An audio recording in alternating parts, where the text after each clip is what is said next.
အ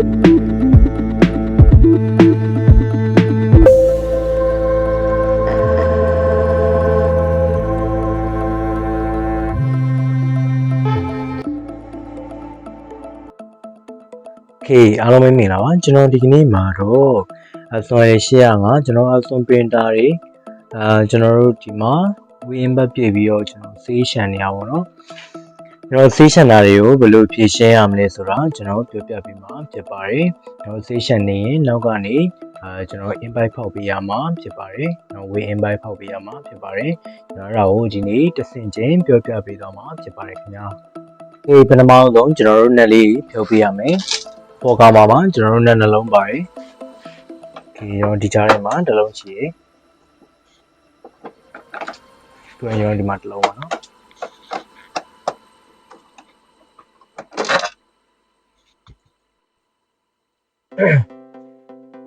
ဒီမှာနောက်မှာဆိုရင်လည်းနှလုံးပါတယ်ကျွန်တော်တို့ဒီမှာဒီမှာတစ်လုံးရှိမယ်ပြီးတော့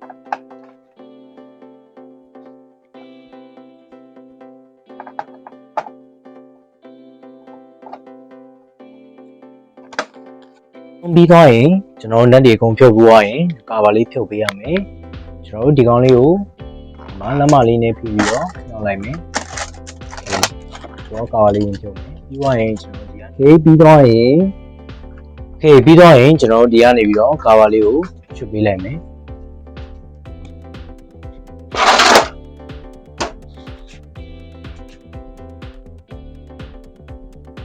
ပထမဆုံးကျွန်တော်တို့ဟက်ကိုဒီဘက်ကိုရွှေ့ပေးရမယ်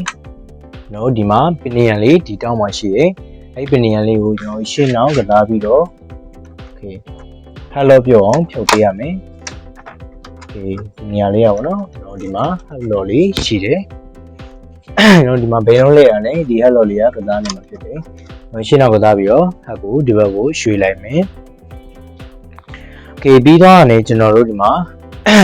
ဒီ inkpad ကကျွန်တော်ဆေးရှန်နေရဖြစ်တဲ့အတွက်ဒီမှာမော်တာနဲ့မလို့ဘူးအဲ့ဒီမော်တာကြိုးလေးကိုခဏဖြုတ်ပေးရမယ်เนาะမော်တာကိုလည်းအပြင်ဘက်ကိုခဏထားပေးရမယ်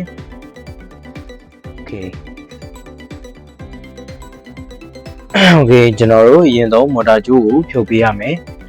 မော်တာကြိုးဖြုတ်ပေးရမှာဖြစ်တဲ့အတွက်ကျွန်တော်ဒီမှာဒီကောင်ကနေပြီးတော့ကျွန်တော်ဒီမော်တာဘက်ရဲ့ဒီ wheel လေးကိုကျွန်တော်ဒီမှာဒီဘက်နည်းနည်းကိုဒီဘက်ကိုတိုးပေးလိုက်မယ်ပြီးတော့ရင်ဒီမှာမော်တာကြိုးလေးကိုဖြုတ်ပေးမယ်ဒါဆိုရင်တော့မော်တာဘက်ကိုကျွန်တော်ဖြုတ်ပြီးသွားပြီပေါ့နော်ဒီဘက်လေးကိုထားရမယ်ပြီးတော့ရင်ကျွန်တော်မော်တာကိုဖြုတ်ပေးရမှာဖြစ်တယ်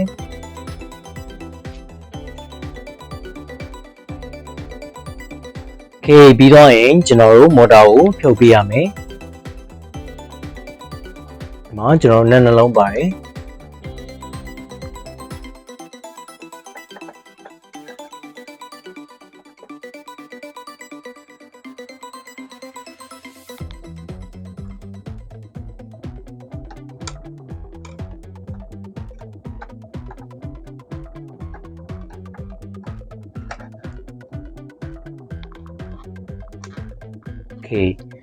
ကျွန်တော်တို့နှလုံးဖြုတ်ပြီးသွားပြီဆိုရင်တော့မော်တာကို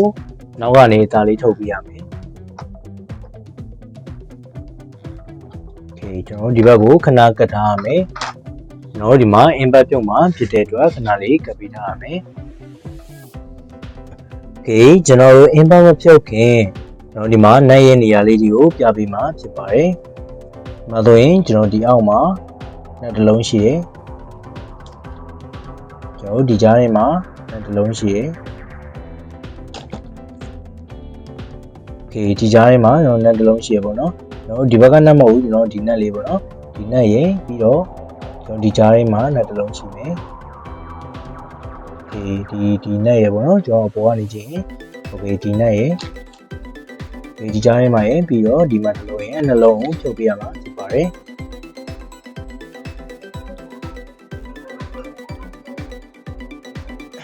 ပထမဆုံးကျွန်တော်တို့အနက်နှလုံးကိုဖြုတ်ပေးရမယ်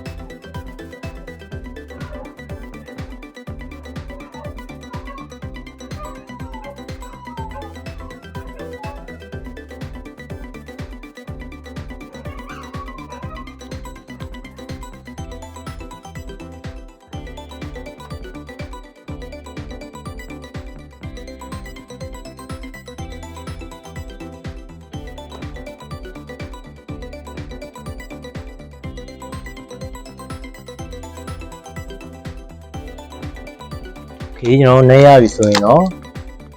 ဒီဘက်ကိုကျွန်တော်ပေါ်ကိုမြောက်ပြီးတော့ဆွဲပြရမယ်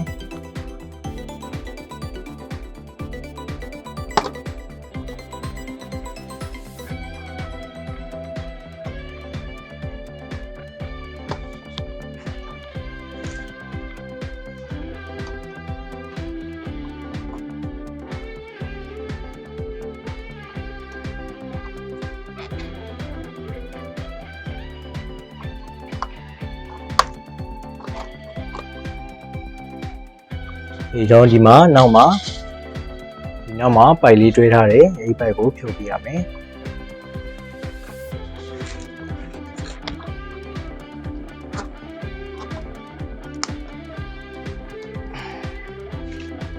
โอเคဒါဆိုရင်တော့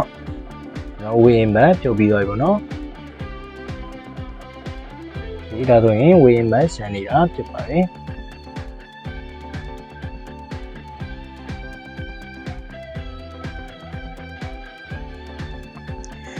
ပြီးတော့ရင်ကျွန်တော်ဒီမှာဒီနောက်မှာကျွန်တော်တို့ဒီမှာကာဗာလေးတစ်ခုရှိတယ်။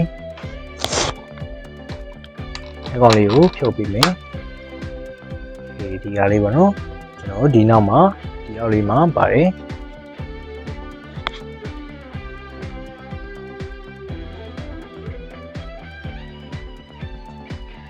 အဲဒီကောင်လေးကိုကျွန်တော်တို့ဒီဘက်ကပဲဖြစ်ဖြစ်ဒီဘက်ကပဲဖြစ်ဖြစ်ကျွန်တော်တို့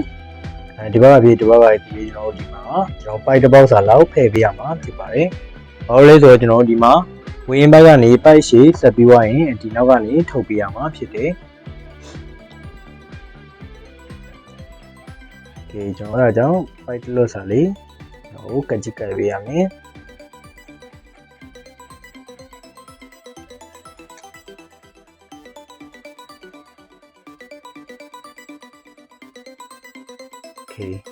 လောက်ဆိုရင်သင်ပြပါတယ်ပြီးသွားရင်ကျွန်တော်တို့ဒီမှာပြန်တက်ထားလိုက်မယ်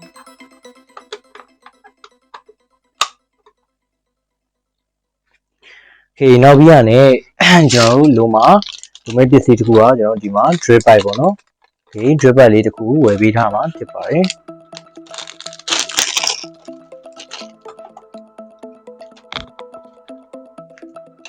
ဒါကတော့ကျွန်တော်ကိုသုံးကျင်တဲ့အရှိပေါ်မူတည်ပြီးတော့ကြိုက်တဲ့လောက်ဖြတ်လို့ရပါတယ်။ရှည်ရှည်လေးဖြတ်ထားရင်ပို့ပြီးတော့အဆင်ပြေပါတယ်။လိုတဲ့လောက်ပဲဖြတ်ထားလိုက်မယ်။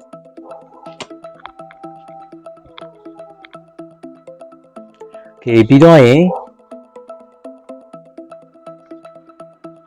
ဒီမှာပေါ့နော်ဒီဘက်ကောင်းတယ်ကျွန်တော်ဒီ way in by နဲ့ဆက်ပေးရမယ်။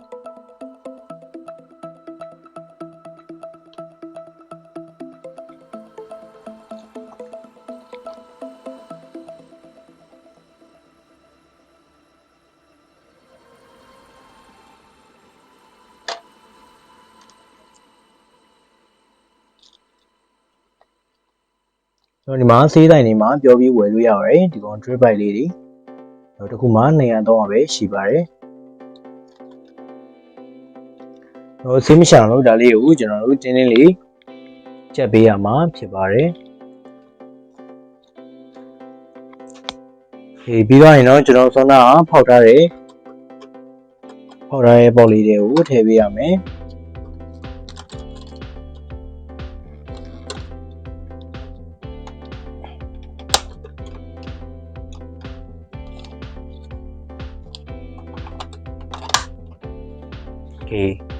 ဒါဆိုရင်တော့ကျွန်တော်တို့အဆင်ပြေပါပြီ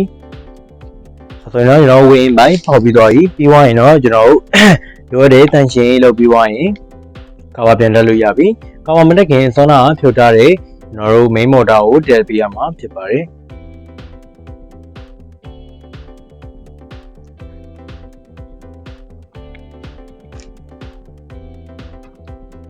ဒါဆိုရင်ဒီမှာနက်က3ပေါက်ပါတယ်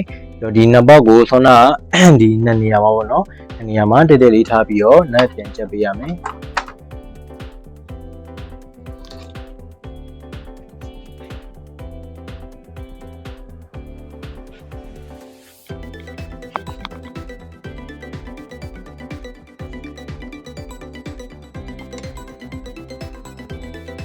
မော်တာနက်ကိုကျွန်တော်ဒီမှာနှစ်ပေါင်းနဲ့တေချာလေးချိန်ပြီးတော့ပြန်တက်ပေးရမယ်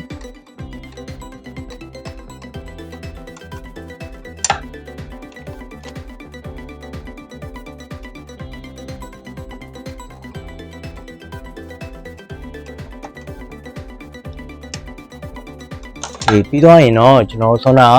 ဖြုတ်ခဲ့တယ်ဒီမှာဟပ်ဘတ်ဂျိုးလေးကိုပြန်တက်ပေးရမယ်ပြန်တက်တဲ့အချိန်မှာကျွန်တော်ဒီမှာဒီဘက်ရှာကျွန်တော်ပူလီကိုဆောနာဖြုတ်ခဲ့တဲ့အတိုင်းပဲဒီကြားလေးကနေပြီးတော့ကျွန်တော်ကလပ်ရမယ်โอเคဒီတော့ဒီကြားလေးရပါတော့ကျွန်တော်ဒီပူလီလေးကိုကျွန်တော်ဒီဘက်ချောင်းကိုနည်းနည်းလေးတွန်းပြီးတော့မော်တာဘတ်ကိုကျွန်တော်ရှိတ်ပေးရမယ်โอเคအဲ့ဆိုရင်တော့ရပါပြီ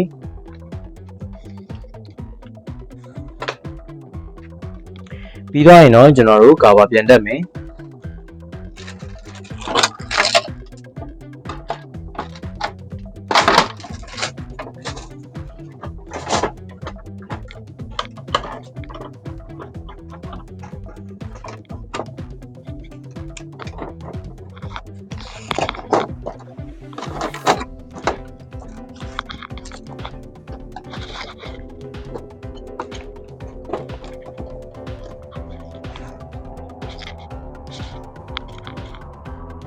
အဖုံးကိုဖိကြပြီဆိုမှကျွန်တော်တို့ net တွေကိုတက်ပေးပါ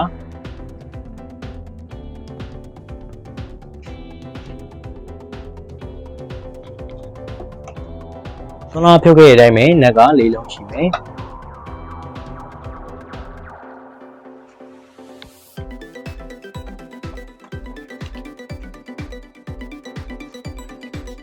နောက်မှလေကျွန်တော်ဆောနာပြခဲ့တဲ့အတိုင်းပဲ net နှလုံးရှိမယ်နံမတက်ခင်ကျွန်တော်ဒီကောင်လေးကိုပြန်တက်ပြရမယ်ဒီဘက်မှာငုတ်လေးပါတယ်အဲ့ငုတ်လေးနဲ့ကျွန်တော်ဒီကောင်နဲ့ဒီဘက်လေးပြရမယ်ဒါလေးကိုလက်မနဲ့တွန်းပြီးတော့ထည့်ပေးရမယ်ဒီကဆိုတော့ရပြီနောက်မှပြီးရင်နှလုံးတက်ပေးရမယ်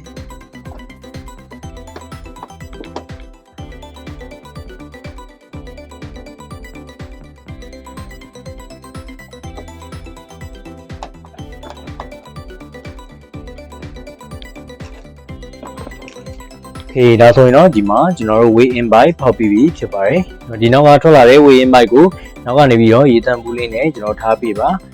ကျွန်တော်အဲ့ဒါဆိုရင်တော့ခဏကျွန်တော်ပြုတ်တက်လုပ်ပေးကြမလို့တော့ဘူးနောက်မှကျွန်တော် weigh in by မှာ weigh in by က weigh by ကပေါ့နော်ကျွန်တော်ထွက်တယ်ကျွန်တော် weigh တွေကကျွန်တော်ဒီမှာရေတန့်ပူးတဲ့ကိုဝင်มาဖြစ်ပါတယ်ကျွန်တော်ရေတန့်ပူးပြေးမှာလဲရုံပဲဖြစ်ပါတယ်โอเคအားလုံးပဲဆင်ပြေကြပါလိမ့်ကျွန်တော်ရဲ့ဗီဒီယိုကို channel တက်တယ်ဆိုရင်တော့ like and subscribe လေးနဲ့ကျွန်တော်ရဲ့ channel ကိုအားပေးခဲ့ကြပါအားလုံးကိုကျေးဇူးတင်ပါတယ်ခင်ဗျာ